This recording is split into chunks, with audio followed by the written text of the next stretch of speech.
Today is packed. We've got the youth intake again. We've got the run-in to the end of the season. And we've got the curious case of, what do we do with Urco? Badalona.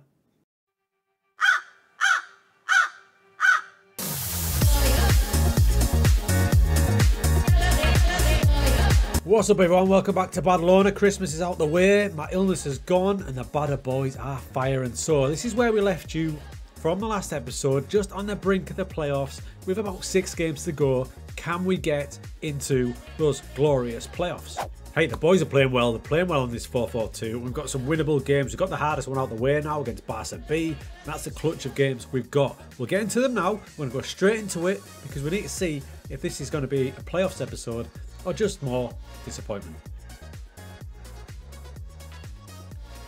We start the running superbly against bogey team Alcognano. Busy once again gave us the win.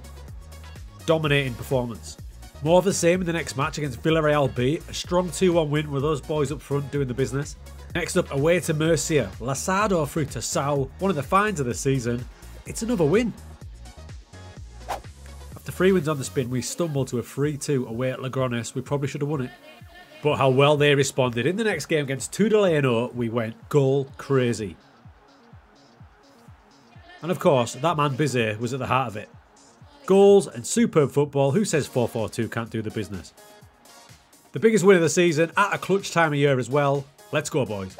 That win has forced us into the playoff spots with 1 game to go. With 1 point clear, can we get in there? We had to beat San Juan at home. Should have been straightforward, and then with Busy up front, it turned into it was. Into the second half, and Sau broke through and lashed it into the top bin. A solid 2-0 win, which meant we actually finished 4th above Sociedad. So we're now into the playoffs on the cusp of La Liga Smartbank, the 2nd division of La Liga, if that makes sense. And in the semis, we've been drawn against Badajoz. Not in our league, they're in the other section of the Grupio 2. So it'll be interesting to see how good they are.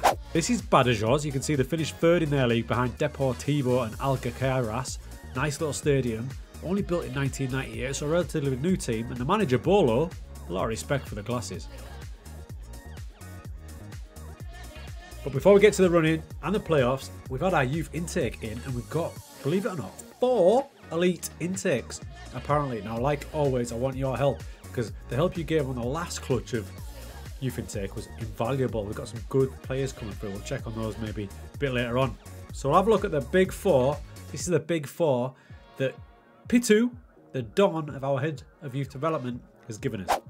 Right, so first up is Adrisi Iglesias, youngest offspring of Julio Enrique Iglesias, probably not, but this is apparently our best prospect. He's 15 years old, down as a central midfielder. Worryingly, his attributes on the way down, so maybe he's had a couple of weeks off, but what do we think? He's got double figures already in passing, in technique, in work rate, teamwork, so good things for central midfield. Physicals, look, not great, but remember, he's only 15, so they're going to go up. What do we make of him? I'm not sure. Definitely not a Mazzala or anything like that. Get that out of your mind, because his crossing is 2, his dribbling's 2, and his finishing is 2. If he's going to be anything, he could be a deep line playmaker, perhaps, who can get his vision up. What do you think? Next up is Roger Pijuan. Roger, again, another midfielder. There's not a lot going on, is there? I mean, if he's elite, I'm ready to disregard him. Adrian, winger. I think he's probably the best so far. So if he's going to be a winger at 15, acceleration's good, agility's nice, pace is good. Crossing's not a disaster, we can work on that. Dribbling's decent, his first touch is good. Off the ball, he's got some nice flair. I think he's going to be alright. So what we're going to do with him is going to retrain him in there as a winger to fit with our 4-4-2 style. Remember, only 15. And Marcel Sanz, another midfielder, but this one looks the best of the bunch. His mentals are miles away from all the others. Look at that work rate, look at the teamwork, the leadership, determination. His personality is fairly professional, he's level-headed. He could be a future captain, this kid. At 15 years old, his physicals aren't bad. Now, I like him, but what are we going to do with him? He's the one I want you to focus on.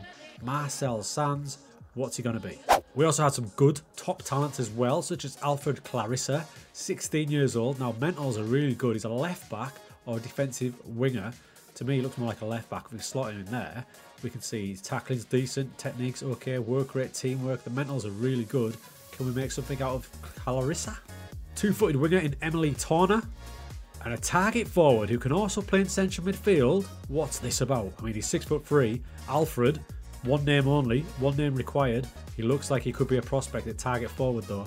Balance is good, jumping reach, brave, determination, like him.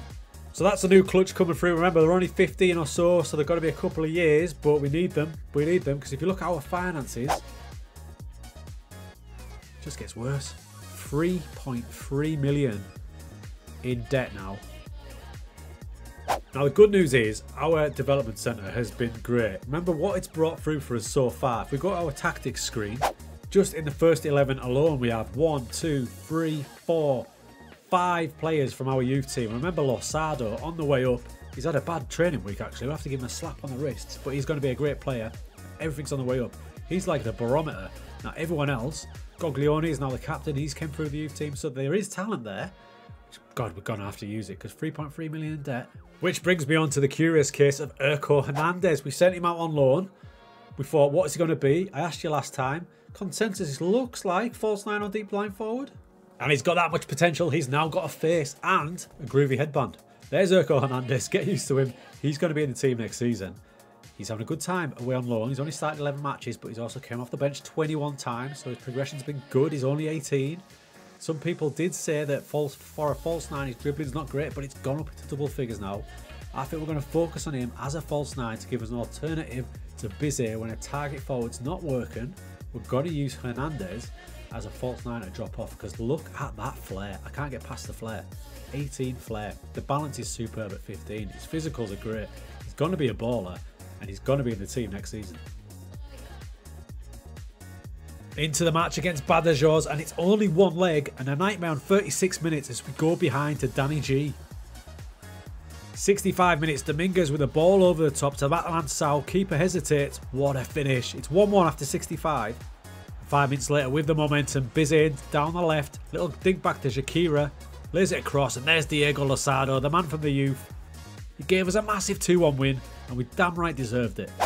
This meant we had one more match separating us from La Liga Smartbank, and it was against Real Sociedad, a team that we hadn't beat in the season. We went full counter-attack, and on 45 minutes we got a penalty out of nothing. Bizet stepped up, you'd put your house on him, bang, in it goes. 5 minutes in the second half, Martinez with a cross, and there was Losado again with the thunder. We've done it, we've done it!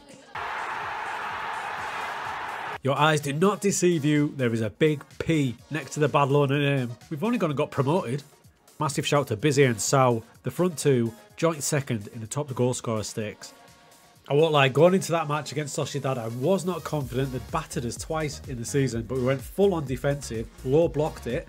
So the only change we did from the tactic here was, instead of mid block, I dropped it down to low block and I went pass into space, I believe, as well. So in this, so it's literally going over the top, and it worked a treat against them. So we might take that into the next season.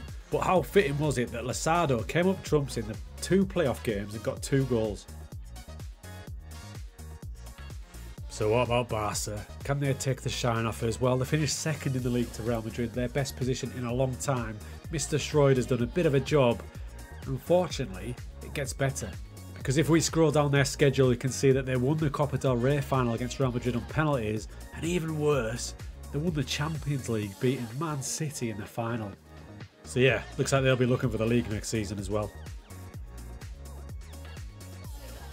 So we've done it, and as a reminder, we're going to be in this league next season. This is La Liga Smartbank. Now there's some big teams in there. Relegated is Tenerife, Hercules, who we ran into in the past, Atletico being Cordoba. But Espanyol have just gone back to La Liga. So if we have a look at La Liga now, we might see who's got relegated down, who we're going to be coming up against. Oh my, there it is. So it's going to be Eibar, Real Sporting and Celta Vigo. That's a big, big team, Celta Vigo. We're going to be coming up against Celta Vigo next season. And remember the financial situation. Let's quickly click on it. There it is. We're 3.2 million in debt, which means our transfer budget for next season is 0. So once again, we're going to have to work with what we've got. Now looking at that team and the technique I always use to take players out that I know aren't going to be involved, there's going to be some gaps coming. The defence is going to be scary. Defence is scary. I don't think Goglione, as I look at him there, I don't think he's good enough for the next level up. He's definitely good enough to be in the squad, but is he good enough to start? That's the issue. The two centre-backs are probably good enough. Pedrino is from the youth team. He's now 25. He's been a bit of a late bloomer, but he's definitely good enough. And Bravo, who wants to be a left-back, but I like him as a centre-back. Left-sided centre-back, lovely. Alberto's not good enough, as I just click on him there. He's 31 now. His attributes are solid, but his average rating this season hasn't been good. So he's going to have to come out. Oh, it's going to be tough. So in fact, at the minute, after a bit more soul searching, I think I'm going to need 4 players to be in the starting 11 to be good enough. I'm not sure Domingos is quite good enough to be in midfield. The big worry is the bench. If you have a look at the bench, I've got 1, 2, 3, 4, 5 players.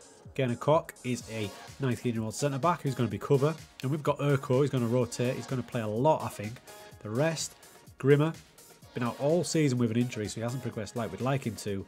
And then we've got Paul Martinez, who we're undecided on. And we've got Mario Dominguez there. So we've got a lot of the squad to build up. We're going to need at least 22 players. We've got no money to do it. So the youth players are going to be humongous next season. So it's exciting times. On the one hand, we're in La Liga Smart Bank. It's going to be amazing. And all these players are going to be coming. Free transfers are going to be available.